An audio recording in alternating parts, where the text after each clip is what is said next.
हाय, मैं आज आप लोगों के समक्ष दर्पण सूत्र प्रूफ करने वाला हूँ। मिरर फार्मूला जो अपने आप में बेहद रोचक है, इसको प्रूफ करना और बहुत इंटरेस्टेड है। क्या होता है mirror formula? 1/v + 1/u = 1/f।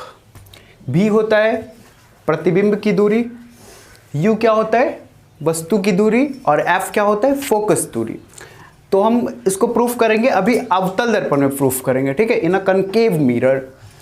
तो एक हमने कनकेव मिरर लिया है। अवतल दर्पण हम जानते हैं किसी भी दर्पण की जो मध्य बिंदु होती है, मध्य बिंदु वो ध्रुव, तो ये ध्रुव है, ये फोकस है और ये वक्रता केंद्र। तो हमने ऑब्जेक्ट को कहाँ रखा? अनंत और वक्रता केंद्र के बीच में, अनंत और वक्रता केंद्र के बीच में रखा है। तो लाइट जब पास करेंगे, रे अगर फोकस और मुख्य अक्ष के समांतर पास करेंगे, मुख्य अक्ष के समांतर, तो कहाँ से निकलेगी? हम जानते हैं फोकस से निकलेगा। और वक्रता केंद्र से भेजे तो उसी पाथ पर वापस लौट जाती है, वक्रता केंद्र से भेजे तो उसी पाथ से वापस लौट जाती है। मतलब प्रतिबिंब का निर्माण कहाँ हुआ? यहाँ इस बिंदु पर। तो हमने बता दें ये क्या है? प्रतिबिंब। तो अगर हमने ए बी प्रतिबिंब का नाम लिया है, ए बी, तो प्रतिबिंब ऑब्जेक्ट का नाम वस्तु का, तो ये क्या हमने मान लिया? ए डैश बी डैश, ठीक। इस पॉइंट को हमने कुछ मान लिया ए बी सी डी और ठीक है, अब सब कुछ। अब हम प्रूफ करने जा रहे हैं। देखो, अब आप आओ इस त्रिभुज में। सबसे पहले आप लिख लेना कि हमने कुछ भी नाम लिया, एक्स एक अवतल दर्पण लिया जिसमें P ध्रुव है, F फोकस है, C वक्रता केंद्र है। और एक बात आप ध्यान रखना कि फोकस से ध्रुव की बीच की दूरी को फोकस दूरी कहते हैं, जिसको छोटा f से डिनोट करते हैं। और वक्रता केंद्र से ध्रुव की बीच की दूरी को वक्रता त्रिज्या कहते हैं, जिसको बड़े R से डिनोट करते हैं। और ऑब्जेक्ट और ध्रुव की बीच की दूरी को U से डिनोट करते हैं, और प्रतिबिंब और ध्रुव की बीच की दूरी को V से। और इसमें हमें साइन कन्वेंशन भी यूज़ करने हैं, इसलिए चिन्ह परिपाटी का बिल्कुल ही ध्यान रखना है। जैसे अगर वस्तु की दूरी हमेशा ऋणात्मक होती है और प्रतिबिंब की दूरी यहाँ बन रहा है लेफ्ट साइड में, तो ये भी क्या होगा? माइनस में, ठीक। अब हम त्रिभुज इसमें जा रहे हैं, त्रिभुज ए बी सी और त्रिभुज ए डैश सी बी डैश में, त्रिभुज ए बी सी तथा त्रिभुज ए बी सी, त्रिभुज ए डैश बी डैश सी तथा त्रिभुज ए डैश बी डैश सी में, ए डैश बी डैश सी में। अब एक चीज़ आपको ध्यान रखने हैं, आगे पढ़ेंगे 10th में, या फिर आप पढ़े होंगे तो आपको समझ आएगा कि जब दो त्रिभुज के दो कोण बराबर होते हैं, तो वे त्रिभुज क्या हो जाते हैं? एक दूसरे के समरूप हो जाते हैं। और जब दो त्रिभुज समरूप होती है तो उनके संगत भुजाओं का जो अनुपात है वो क्या होता है?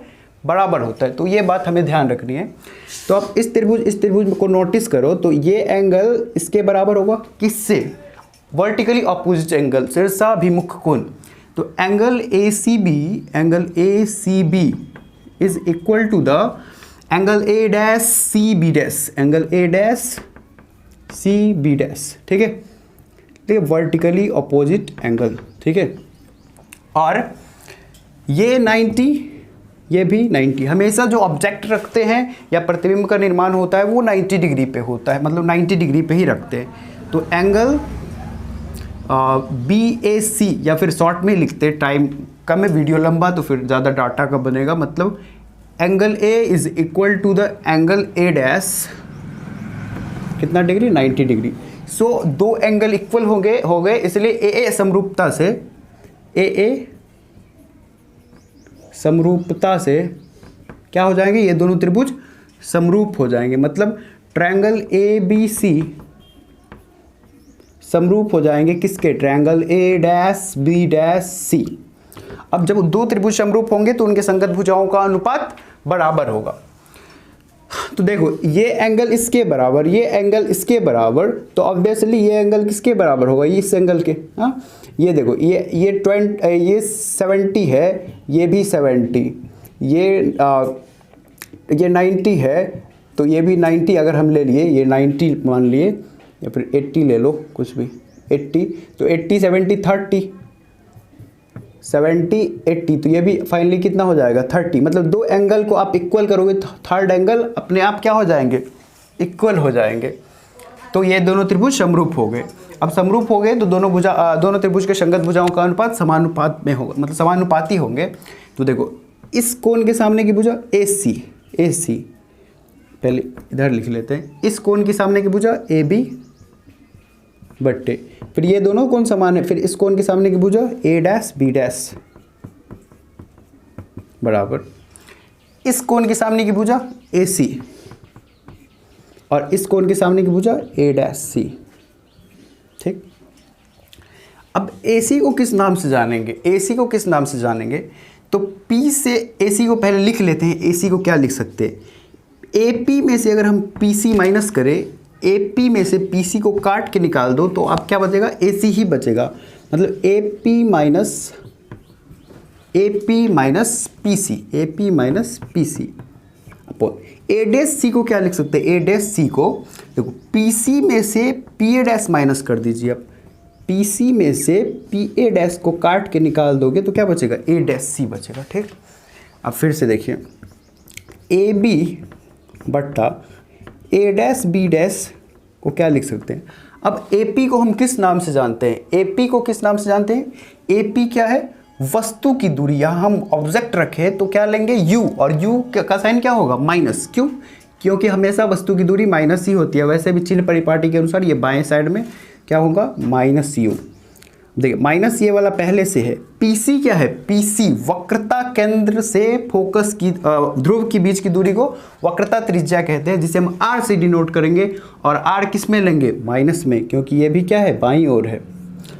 PC फिर वही बात, PC क्या होगा, -R, और माइनस है PA' क्या होगा, PA' मतलब A', B' प्रतिबिंब बन रहे हैं तो PA' क्या होगा, प्रतिबिंब की दूरी, और प्रतिबिंब की दूरी को B से शो करते हैं, इसलिए ये भी माइनस है, मतलब बाएं साइड है तो -B, ठीक। अब इस चीज़ को लिख सकते हैं -U प्लस R को लिख दे, RF बराबर क्या होता है, F बराबर होता है R/2, तो R बराबर क्या होगा, 2F। चूंकि इस फॉर्मूला में R की कहीं चर्चा नहीं, इसलिए हम R को गायब कर रहे हैं, तो माइनस माइनस प्लस, तो R को क्या लिख सकते हैं, 2F। अब देखिए -2F माइनस माइनस प्लस भी, इक्वेशन फर्स्ट, ठीक। अब उसी प्रकार इस त्रिभुज को क्या कर सकते हैं, हम समरूप कर सकते हैं, इस त्रिभुज को समरूप कर सकते हैं। एक छोटा सा कंस्ट्रक्शन कर लीजिए, यहाँ से एक परपेंडिकुलर ड्रॉ कर लो, यहाँ से परपेंडिकुलर हम M नाम देंगे, ठीक। तो जब ये त्रिभुज समरूप होगा, इसी प्रकार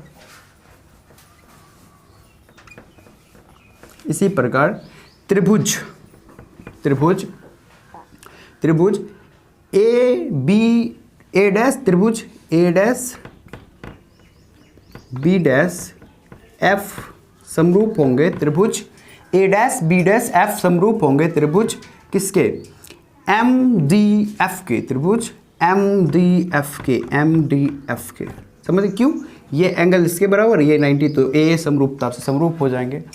अगर समरूप होंगे तो बताओ इसके सामने की भुजा क्या है, FM, तो इसके सामने की भुजा FM, पहले इसमें ले रहे हैं, इस दोनों, तो ये दोनों कोण बराबर, तो इसके सामने की भुजा TM बट्टे इसके सामने की भुजा A'/B' बराबर। अच्छा, इस कोण की सामने की भुजा क्या है, इस कोण की सामने की भुजा, पहले इस त्रिभुज में गए तो इस कोण की सामने की भुजा क्या है, इस त्रिभुज की सामने की भुजा है FM। और FM ये बहुत ही क्लोज होता है इसके, इसलिए FM को हम क्या लिखते हैं, FP लिखते हैं। क्या लिखते हैं, FP। और इस त्रिभुज में इसके सामने की भुजा क्या है, A'/F। देखो FP को क्या लिख सकते हैं, FP क्या है, -F, फोकस ध्रुव की दूरी को फोकस दूरी कहते हैं, तो इसको किससे डिनोट करेंगे, -F से। माइनस क्यों, क्योंकि ये बाईं ओर है, ठीक। A'/F क्या है, A'/F है मतलब PA' माइनस PF लिख सकते हैं इसको, तो पी ए डैश को क्या लिखेंगे, माइनस भी और माइनस क्या, फोकस दूरी मतलब माइनस एफ, तो माइनस माइनस क्या हो जाएगा, प्लस एफ। ठीक, चूंकि स्पेस कम है इसलिए एक्चुअल में डीएम किसके बराबर होगा, ए बी के ही बराबर होगा। डीएम किसके बराबर, ए बी के बराबर। तो इसको लिख दे क्या, ए बी लिख रहे, इसको लिख रहे ए बी। ठीक, इसको इक्वेशन सेकेंड ले लीजिए। तो अब समीकरण 1 और 2 को देखोगे तो क्या मिल रहा है, यहाँ A B by A dash B dash, यहाँ भी A B by A dash B dash. तो लेफ्ट साइड बराबर, तो ये वाला चीज़ जो होगा, ये वाला चीज़ इसके बराबर हो जाएंगे, होंगे कि नहीं बताओ। लेफ्ट साइड बराबर तो राइट साइड बराबर। तो अब थोड़ा सा मिटा रहा हूँ, स्पेस कम है तो लिख लेते हैं क्या होगा। इसको अच्छा से लिखेंगे तो क्या हो जाएगा, 2f माइनस यू बट्टे v माइनस 2f बराबर होंगे किसके, बराबर होंगे माइनस एफ बाय माइनस भी प्लस एफ। ठीक है, माइनस यू प्लस 2f भी minus 2f minus F minus भी प्लस एफ। ठीक, अब क्रॉस मल्टीप्लिकेशन कर लीजिए। क्रॉस मल्टीप्लिकेशन करेंगे तो कैसा होगा, 2f माइनस यू माइनस भी प्लस एफ और माइनस एफ को करना होगा भी माइनस 2f से। ठीक, देखिए 2f को जब आप ऐसे रोकोगे तो माइनस भी प्लस एफ और माइनस यू को रोकोगे तो माइनस भी प्लस एफ। इसको मल्टीप्लाई करें, माइनस एफ भी minus minus plus 2f square. ठीक, अच्छा इसको मल्टीप्लाई करेंगे तो माइनस 2f भी, इसको करेंगे तो plus 2f square minus minus plus u भी minus plus minus u f equal to क्या है, minus f v plus 2f square minus f v plus 2f square. अब देखो 2f स्क्वायर से 2f square cancel, 2f square से 2f square cancel हो गया। Minus F B को जब आप इस साइड लाएंगे तो क्या होगा, प्लस एफ बी और माइनस 2f बी और प्लस एफ बी क्या हो गए, होगा माइनस एफ बी होगा। ये क्या है, प्लस यू भी minus u f equal to इधर कुछ नहीं बचा, 0। अब दोनों तरफ यू भी एफ से भाग दे दीजिए, यहाँ भी यू भी एफ से भाग, यहाँ भी यू भी एफ से भाग, यहाँ भी यू भी एफ से भाग और यहाँ भी यू भी एफ से भाग। तो यू भी एफ से जब आप भाग देंगे तो एफ भी से एफ भी कैंसिल, क्या बचा माइनस 1 बाई यू, यू भी से यू भी कैंसिल मतलब plus 1 by F, U F से यू एफ कैंसिल मतलब माइनस 1 बाई भी इक्वल टू 0। 1 बाई एफ को आप होल्ड कर लो, 1 बाई यू 1 बाई भी, हमको क्या प्रूफ करना था, यही कि 1 बाई एफ क्या होता है, 1 बाई यू प्लस 1 बाई भी के बराबर। That's solve.